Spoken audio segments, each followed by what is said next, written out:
Bienvenue à l'émission À la Une. Alors que les négociations en vue du partenariat transpacifique arrivent dans le dernier droit, le monde agricole s'inquiète de voir de nouvelles brèches ouvertes dans le système de gestion de l'offre.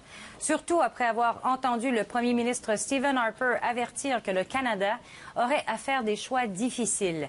L'UPA, l'Union des producteurs agricoles, et le ministre de l'Agriculture, Pierre Paradis, de même que les grands ténors de l'industrie agroalimentaire au Québec, ont tenu aujourd'hui une conférence de presse pour faire valoir leur point de vue. Il ne faut pas toucher ni de proche ni de loin à la gestion de l'offre. Qui a raison, qui a tort? C'est de cette polémique dont nous discutons à la Une. Tout d'abord, le point avec Sophie Lemieux. Alors, Sophie, le Front commun craint la disparition de milliers de fermes. Oui, exactement, Annie. En fait, ce qu'on dit, effectivement, c'est que si on sacrifie la gestion de l'offre, jusqu'à 3500 fermes pourraient disparaître au Québec. Donc, c'est pour ça, effectivement, que ce Front commun lance cette vaste campagne publicitaire fort et unie pour la gestion de l'offre. En fait, la gestion de l'offre régit 5 productions agricoles au Canada: le lait, le poulet, le dindon et les œufs de consommation et d'incubation. Or, les États-Unis, les pays de l'Océanie mettent beaucoup de pression actuellement sur le gouvernement canadien en prêchant l'abolition de la gestion de l'offre. Au Québec, il y a 7000 fermes qui sont actives dans des productions sous gestion de l'offre. Les revenus génèrent 43 % des recettes globales en agriculture dans la province par rapport à une proportion de 20 % pour le reste du Canada. Donc, c'est une part importante, particulièrement pour le Québec. Et les acteurs du secteur agroalimentaire disent que les producteurs agricoles américains vont se mettre à inonder le marché canadien en faisant du dumping si jamais Ottawa met fin à cette gestion de l'offre pour participer là, au fameux partenariat transpacifique. Dans le fond, ce qu'on dit, c'est que sans soutien du gouvernement, bien, la lutte n'est pas du tout égale. La lutte concurrentielle n'est pas du tout égale. Et je vous laisse sur les propos de Pierre Paradis, qui était bien sûr sur place, là, vous le voyez, ministre de l'Agriculture. Il explique à quel point les négociations politiques seront importantes dans ce dossier. On sait d'expérience que le dernier item qui se négocie dans ces traités de libre-échange, c'est l'agroalimentaire. L'agroalimentaire est le point qui fait achopper les négociations ou qui est le dernier point réglé. Et ça se règle au niveau politique. Les négociateurs maintiennent leur ligne de conduite à la table de négociation, mais finalement, ça va aboutir à une rencontre ministérielle. Et à la rencontre ministérielle, on a connu une brèche dans le passé sur 17 700 tonnes de fromage. On l'a dit, là, c'est comme si on abolissait les fermes au Saguenay-Lac-Saint-Jean. Je sais que M. Couillard va être sensible à l'argument, peut-être que M. Lebel aussi. On n'a pas le droit de se permettre une autre brèche. On a déjà été affaibli et on ne veut pas mourir à petit feu. Bon, moi, venant du Saguenay-Lac-Saint-Jean, je suis peut-être sensible également. Pour faire le point aujourd'hui sur cette question, je vous présente tout de suite mes deux invités. Alors, Yannick Patelli, directeur général et éditeur du magazine La Vie agricole. Aussi, Vincent Geloso, qui est chercheur associé à l'Institut économique de Montréal. Bon, nous allons discuter de tout ça, messieurs, mais tout d'abord, on va entendre le point de vue de M. Marcel Groslot, le président de l'UPA, qui a discuté avec mon collègue Carl Renaud lors de cette conférence de presse.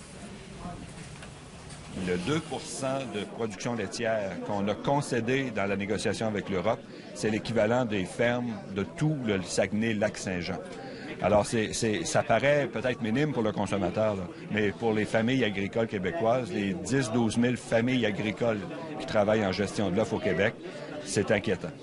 Est-ce qu'une production sous gestion de l'offre pourrait être touchée plus qu'une autre, selon les échos que vous avez? Bien, c'est sûr que les Américains sont de très gros producteurs de tous ces produits-là, que ce soit dans les œufs, que ce soit dans la volaille, que ce soit dans le dindon ou que ce soit dans le lait. Les Américains ont une économie agricole qui est 12 fois plus importante que l'économie agricole canadienne pour ces produits-là. Bon, alors c'est sûr que s'ils décident de nous envahir, s'ils décident de nous inonder, s'ils décident de faire du dumping sur notre marché, je veux dire, on est très vulnérable compte tenu de la taille de nos productions ici au Canada et de la taille de notre population. Ce que vous voulez dire, c'est que les producteurs de chez nous n'arriveraient pas à être compétitifs avec les Américains? On n'arriverait pas à compétitionner le dumping américain. Si on devait produire sans soutien de l'État, et aux États-Unis et au Canada, il y a un certain nombre de producteurs qui sont capables de soutenir ça. Mais on se bat pas à armes égales. On n'a pas le même climat. Si, par exemple, dans le sud des États-Unis, c'est sec, la période de végétation, c'est 8 à 10 mois par année. Ici, on a 4 mois pour faire nos fourrages, pour nourrir nos troupeaux pendant 12 mois. On a des coûts de construction, il faut isoler nos bâtiments qui sont beaucoup plus importants.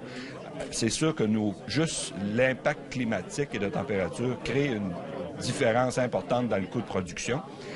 Et on a réussi ici, économiquement, à structurer la production en fonction du marché. Puis, il y a un chercheur de l'Université Laval qui avait tenté d'expliquer pourquoi il n'y a pas plus de différence de prix que ça au niveau du consommateur, malgré que les producteurs canadiens reçoivent un meilleur prix. C'est parce qu'il y a une économie dans les transactions. On a structuré le marché de sorte qu'il y a moins de joueurs entre le producteur et le consommateur. Et finalement, c'est un système qui fonctionne bien à la fois pour les producteurs, les transformateurs, le gouvernement et les consommateurs. Donc, c'est là où notre système est particulier. Et dans un marché ouvert avec les Américains, moi, je sais que je suis pas compétitif à Thetford Mines dans les Appalaches. Ça, je m'en sortirai pas. Combien de fermes pourraient fermer, selon vous? Bien, ça, on estime, on a 7000 fermes. Prenons 50 des fermes dans le meilleur des scénarios qui pourraient peut-être, pendant un certain temps, compétitionner. Bien, c'est 3500 fermes. Puis c'est principalement les fermes qui seront en région qui vont être les premières affectées. Alors, c'est pas le scénario catastrophique qui est sur la table actuellement.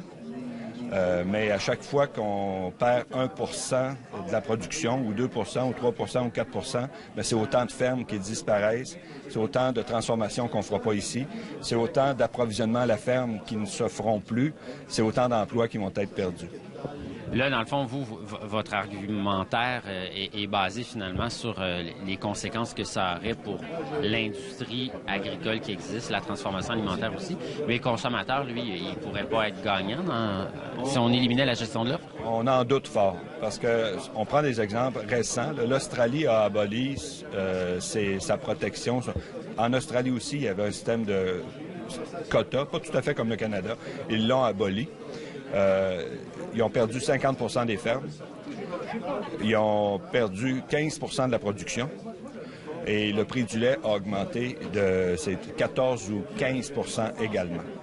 Alors, la déréglementation n'assure pas aux consommateurs un meilleur prix. Ça favorise la concentration de l'industrie et à partir de là, le consommateur n'a pas davantage de pouvoir sur le marché. Et en terminant, est-ce que qui sont les pays dans le cadre de ces négociations-là qui sont plus, qui risquent plus d'être néfastes pour le gouvernement fédéral? Pour le Canada, je veux dire, vous parliez des États-Unis, entre autres. Bien, c'est sûr que c'est les États-Unis.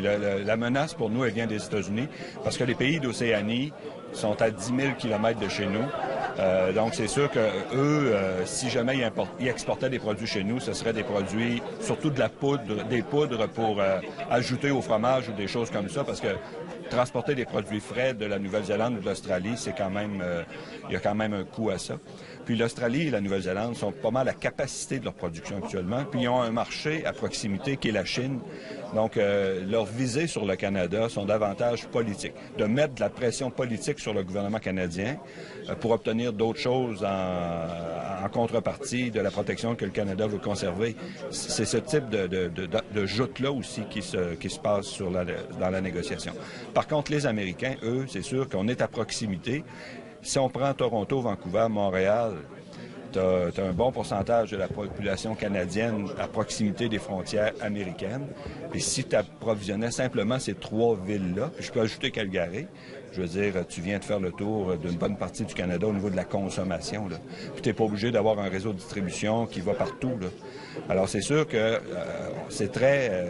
pour nous, on ne peut pas s'en tirer dans une compétition ouverte contre les Américains, à moins d'avoir les mêmes outils que les Américains, c'est-à-dire un soutien important de l'État en fonction de nos enjeux climatiques et de notre situation géographique également. Bon, de retour avec mes 2 invités maintenant pour un débat sur la question de la gestion de l'offre.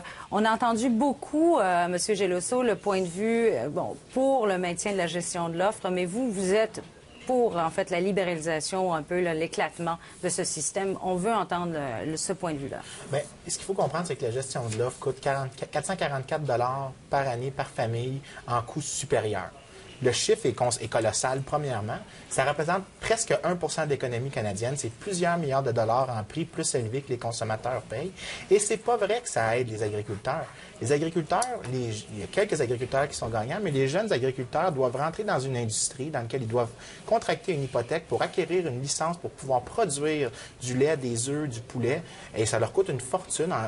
Puis c'est des paiements écrasants en termes d'hypothèque qu'ils doivent assumer. Et ça ne livre pas des résultats pour ces jeunes agriculteurs-là. C'est même une barrière pour l'entrée dans l'industrie, pour une industrie plus compétitive. Et quand on regarde des exemples étrangers comme l'Australie, les prix augmentaient sans cesse pendant la gestion de l'offre. Quand ça a été aboli, les prix se sont stabilisés en termes ajustés pour l'inflation. Et depuis à peu près 4 ans, ils baissent sans cesse d'année en année. Et l'Australie n'a pas perdu sa place. Et c'est des milliards de dollars qui sont sauvés aux Australiens chaque année en consommation. Puis ça rentre ailleurs dans l'économie, d'autres formes de consommation, d'autres agriculteurs qui gagnent. Donc, il y a plus de consommation parce que les gens peuvent être plus riches parce qu'ils ne payent pas des prix aussi élevés. Donc, vous êtes en désaccord avec les affirmations de M. Groslot qui, lui, disait l'Australie, leurs prix ont augmenté malgré cette libéralisation au niveau du marché de l'offre. Ils ont augmenté seulement si on ne tient pas compte de l'inflation. Quand on tient compte de l'inflation, ils ont diminué. Donc, les prix en général augmentent, c'est sûr, mais quand on tient compte de l'inflation, le prix réel a diminué. Alors que nous, au Canada, ce qui se passe, c'est que le prix augmente sans cesse en tenant compte de l'inflation. En Australie, jusqu'à l'abolition de l'offre, on voyait la même chose qu'au Canada, mais après l'abolition, il y a eu une stabilisation, qu'il y a eu des prix. Les prix ont arrêté d'augmenter plus vite que l'inflation. Et après, les mesures compensatoires, parce qu'il faut compenser les agriculteurs quand on abolit ce système-là. Après que les mesures compensatoires ont pris fin, les prix ont commencé à rediminuer. Et non seulement diminuer, mais quand je vous dis diminuer, c'est une chute libre. C'est une ligne plate vers le bas. Monsieur Patelli, vous, qu'est-ce que vous pensez de tout ça? Bien, sur ce dossier-là, on n'est pas toujours d'accord avec l'UPA, comme vous le savez dans notre journal. Sur ce dossier-là, je pense qu'il faut reconnaître que l'UPA, il fallait qu'il sorte ce matin. D'ailleurs, ce qui est surprenant, c'est que dans les dernières semaines, c'est plutôt le ministre de l'Agriculture qui est sorti pour faire la sonnette d'alarme. Et l'UPA est un peu à la traîne, mais au moins ils sont là. Ce qu'on constate, par contre, c'est que vous dites tout à l'heure que bon, ça coûtera moins cher aux consommateurs. Il faut encore voir, parce que ce qu'on entend quand on parle... Nous, on prépare actuellement un livre, en fait, avec VLB, sur la gestion de l'offre, sur le lait au Québec. Et quand on parle avec différents experts, ce qu'on nous dit, c'est que si on sort de la gestion de l'offre, de toute façon, le gouvernement va payer. Le gouvernement va payer parce que dans les autres productions, il y a l'ASRA, il y a des subventions, la politique agricole commune. Il va y avoir des situations où les producteurs devront être soutenus. Alors, les consommateurs vont payer de toute façon, de ce qu'on comprend, par des taxes qu'on ne pourra même pas vraiment définir. Dans le système de la gestion de l'offre, ce qu'on voit d'intéressant dans le portrait qu'on a actuellement, c'est comment il n'y a pas de subvention. C'est un programme, en fait, fédéral, qui permet de stabiliser le marché sans avoir une subvention directe de l'État. Ce qui, en soi, n'est peut-être pas si mal comme système. Le problème, je pense, de la gestion de l'offre, c'est que c'est un des rares pays au monde à l'appliquer, alors qu'il y a une pression incroyable, néolibérale, évidemment, de tous les ententes de libre-échange qui font en sorte que, possiblement, je pense que c'est pour ça que le ministre Paradis est très alarmé, possiblement qu'il est en train de se signer actuellement des ententes que les conservateurs veulent voir venir pour le libre-échange. Écoutez, moi, je vais vous donner le point de vue, mesdames et messieurs à la maison, de l'étudiante en gestion qui apprend l'économie politique. Et on nous apprend tout simplement que c'est une distorsion du marché, toute tentative, que ce soit avec des subventions, avec une gestion de l'offre ou avec des quotas, et que ça va toujours en résulter par un prix qui est plus élevé pour le consommateur lorsqu'on entrave l'offre et la demande. Donc, juste de ce point de vue-là, et je sais que c'est grossier, je sais que c'est la base, mais c'est ce qui est enseigné généralement. Alors, lorsqu'on nous dit non, c'est ce qui est le mieux pour tout le monde, la gestion de l'offre actuellement, bon, il y a quelqu'un qui nous ment ou en tout cas qui ne nous dit pas la vérité. Quand le libre marché va prendre le dessus, si c'est le cas, on verra que le prix ne baissera pas beaucoup d'après ce qu'on peut parler avec différents experts, parce que finalement, il y a toujours quelqu'un, souvent le distributeur, qui va aller chercher la marge. En fait. Donc le consommateur, ça dépend. Okay. Je ne sais pas si on peut nous prouver demain matin que le consommateur va voir son litre de lait baisser tant que ça. C'est ça la problématique fondamentale. C'est que demain matin, on va nuire à des producteurs. Oui, certes, des producteurs qui ont un certain privilège, mais ces producteurs qui ont un certain privilège entretiennent des régions. Le système social-démocrate québécois tel qu'on l'a conçu fait en sorte que le système de gestion de l'offre assure une certaine vitalité dans les régions. Alors, on peut décider effectivement demain matin qu'on va dans un libre-échange total et on peut espérer que le litre de lait va baisser. Au final, il y a des grands risques que ce soit les distributeurs qui ramassent la marge. Il faut comprendre une chose, c'est que la subvention qui est mentionnée, c'est une subvention, la gestion de l'offre. Oui. C'est une subvention qui est plus pernicieuse, par contre, que juste donner de l'argent directement, parce qu'on augmente le revenu d'un nombre limité de producteurs en limitant la production. L'effet est beaucoup plus caché, est beaucoup plus pernicieux, et on ne le voit pas au total. Mais quand on regarde pour 5 produits, le coût de 444 $ par famille est colossal. Les subventions sont accumulées, toutes les subventions comparées à ça, c'est des peanuts comparées. C'est une subvention cachée très, très lourde que les consommateurs payent. Et l'exemple de l'Australie milite contre l'argument que les prix ne baisseraient pas. La question, c'est comment est-ce qu'on fait une transition correcte vers la libéralisation du marché. Et nous, ce qu'on dit, c'est que les agriculteurs, on les a forcés à faire un investissement qui écrase les jeunes producteurs sous un fardeau d'hypothèque parce qu'ils doivent payer le quota, des fois à la hauteur de plusieurs millions de dollars. Donc, ils doivent contracter une hypothèque. C'est des paiements qu'il faut faire chaque mois. C'est colossaux. Et ça limite l'entrée, ça en limite la relève. Il y a peu de gens qui veulent entrer. Donc, ce qu'on fait, abolissons-les, compensons d'une manière adéquate les producteurs pour faire la transition progressivement. C'est ce que l'Australie a fait. L'Australie a dit pendant 10 ans, on va avoir une taxe temporaire qui va financer la réacquisition des permis, mais l'entrée sur le marché est libre. Et ce qu'on voit, c'est que dès que la taxe finit d'exister en 2010, les prix ont sans cesse baissé. Ça peut être intéressant parce que c'est un marché un peu similaire, sauf qu'ils n'ont pas notre charmant voisin. Mais ce qu'il faut voir, là, il y a aussi 2 éléments. Nous, en fait, on fait des recherches depuis 2 mois en fait, sur ce dossier-là. On constate, en fait, ce qu'on nous dit, ces différents experts du milieu. Puis Pierre Nadeau, qui a été pendant 15 ans directeur du Conseil industriel laitier du Québec, a été consulté. On a plusieurs experts, plusieurs chercheurs qui ont été consultés pour le projet qu'on mène. En fait, ce qu'on nous explique aussi, c'est qu'il faut comprendre le bien-être animal qui est si cher au ministre Paradis actuellement. Il faut savoir qu'au Vermont, il y a des fermes, puis M. Geloso le sait, il y a des fermes de 1000-1500 vaches, où la vache, en fait, ce qu'on appelle la vache jetable, la vache Kleenex, qui, au bout de 2 ans, en fait, la vache a tellement été traite qu'elle est finie, on l'envoie à l'abattoir. Au Québec, ce n'est pas tout à fait le système qui a été implanté. Donc, comment les producteurs québécois vont réussir, en un délai de quelques années, à transformer leur production pour créer de la vache jetable? Parce que si on veut compétitionner les États-Unis, il faut créer de la vache jetable. Il n'y aura pas vraiment d'autre solution à ça. Et cet aspect-là, je pense qu'il peut inquiéter les producteurs laitiers. Moi, je parlais jeudi dernier, j'étais à Compton, chez Adrien Brault, qui est un producteur de 400 vaches, qui est impliqué dans le Conseil des entrepreneurs agricoles, qui est une organisation syndicale parallèle à l'UPA. Lui, il a 400 vaches. Il me disait, moi, le matin, je suis prêt à en avoir 800, 1000, 1200. Je suis prêt à en acheter. Sans problème, c'est pour ça que je vous disais tout à l'heure, il y a des solutions internes. C'est que l'UPA a bloqué le plafond du quota à 25 000. Il y a des producteurs actuellement sur le terrain qui ont 400, 500 vaches, qui disent montez donc laissez aller le quota à 30 000, 35 000, 37 000, 40 000. Il y a des producteurs qui sont prêts à acheter et à fusionner pour grossir Mais on doit et prendre développer la gestion de On l'offre. doit prendre une pause.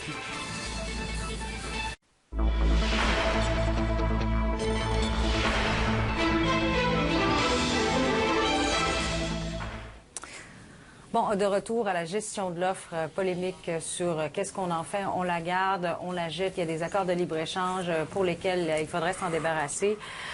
Donc, Vincent, vous preniez des notes. Quels sont les points là, qu'il faudrait aborder qu'on n'a pas abordé jusqu'à maintenant? Bien, je pense qu'avec la gestion de l'offre, ce qu'on oublie, c'est qu'on est en train, parce que c'est un cartel, la gestion de l'offre, ça crée un monopole. Et un monopole, ça a pour but de réduire la concurrence. Donc, on réduit les entrepreneurs. On réduit la possibilité d'avoir de l'activité entrepreneuriale. L'activité entrepreneuriale dans le domaine agricole pourrait être colossale au Québec. Je veux dire, des nouvelles tentatives du bœuf bio, telle possibilité. Il y en a des milliers de possibilités qu'on ne peut pas découvrir comme consommateur parce que la gestion de l'offre, défendue si férocement par l'UPA, limite le nombre de choix pour les consommateurs, tout en écrasant des possibilités de petits entrepreneurs qui pourraient essayer des nouvelles choses, des nouvelles idées, parce que le système actuel dit vous devez acquérir un permis à 25 000 $ la vache pour une ferme moyenne. Et non seulement ça, mais en plus, on limite le nombre de vaches qu'il faut avoir par ferme. Au final, là, c'est un système qui nuit aux agriculteurs, nuit aux consommateurs et nuit à l'ensemble de l'économie canadienne. Donc, la gestion de l'offre, ce qu'il faut faire, la question, c'est pas de l'abolir ou non. C'est comment l'abolir sans déposséder les gens parce qu'on les a forcés à acheter une licence qui vaut plusieurs millions de dollars. La question ne devrait absolument pas être oui ou non, ça devrait être comment. Il y a sûrement des façons de modifier, M. Patelli. Ça fait un peu plan quinquennal à la Staline, un peu. Non, mais parce que, moi, quand j'entends, il y a un cartel de la gestion de l'offre. Je pense que le cartel, il n'est pas tant dans la gestion de l'offre. Le cartel, il est dans le syndicat. C'est que l'UPA est un monopole qui a pris le contrôle de l'agriculture il y a 40 ans sous une loi. Actuellement, il y a quand même des groupes. L'Union paysanne a sorti un document récemment sur la gestion de l'offre 2.0 qui amène des solutions à une nouvelle gestion de l'offre, qui a été signée par Jean Pronovo, qui a été signée par M. Léger de Retraiterie Saint-Hubert, le Conseil des entrepreneurs agricoles, M. Adrien Brault, M. Jacques Cartier, Gilles Brouillard, sont tous des gens qui sont en faveur de la gestion de l'offre, mais avec une vision un peu différente. Adrien Brault me disait, il a 400 vaches. Il me disait la semaine dernière, moi j'ai 400 vaches. Demain matin, si je veux en acheter 400 autres, je n'ai pas le droit. C'est pas la gestion de l'offre le problème, c'est la gestion de l'offre. C'est que l'UPA ne permet pas à des fermes de créer des fusions. Et Adrien Brault donnait un exemple que tout le monde connaît, vos téléspectateurs comprendront. Récemment, on a su qu'Archambault avait été racheté par Renaud Bré. Bon, quand il y a des achats de compagnies et des fusions, il y a des ententes avec le ministère du Revenu qui permettent de payer les impôts des autres compagnies. Une ferme ne peut pas accéder à ce levier, parce qu'une ferme ne peut pas fusionner. Actuellement, Adrien Brault a 400 vaches. S'il veut en passer à 800, on lui dit « tu peux pas ». Donc lui, la version d'un autre syndicat que l'UPA, qui est le Conseil des entrepreneurs agricoles, disait pourquoi on ne peut pas fusionner, pourquoi on ne peut pas... Lui, il faisait le constat que c'est vrai que 6 000 fermes aujourd'hui au Québec, c'est peut-être trop. Peut-être, lui faisait le palier à près à 4 000, 4 500 fermes. Mais 4 000, 4 500 fermes plus solides, plus fortes, plus productives. Et si un jour il y a la fin de la gestion de l'offre, ça sera déjà un palier pour accéder... Parce que demain matin, si la gestion de l'offre tombe, là, qu'est-ce qu'on fait de ces fermes de 75, 50, 100 vaches qui vont être écrasées complètement par 1500 vaches du Vermont, où les vaches sont bourrées aux stéroïdes, où les vaches sont tuées au bout de 2 ans. Il y a une dynamique en fait américaine, il y a un système américain qui va gober le Québec. On va y aller avec un peu de perspective historique. Généralement, c'est arrivé plusieurs fois qu'il y a eu des grandes transitions, éloignement du monde agricole avec une consommation de fermes plus efficace.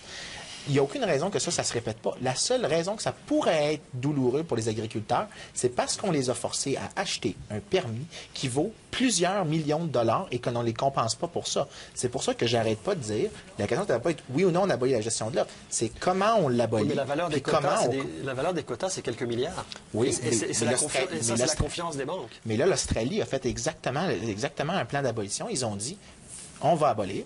Pendant 10 ans, il va y avoir une taxe qui va être progressivement réduite. Donc, elle baissait de 10 par année. Et le résultat qui s'est produit, c'est après la baisse de chaque 10 les prix réels se sont stabilisés. Il n'y a plus d'augmentation de prix, ce qui était le cas avant.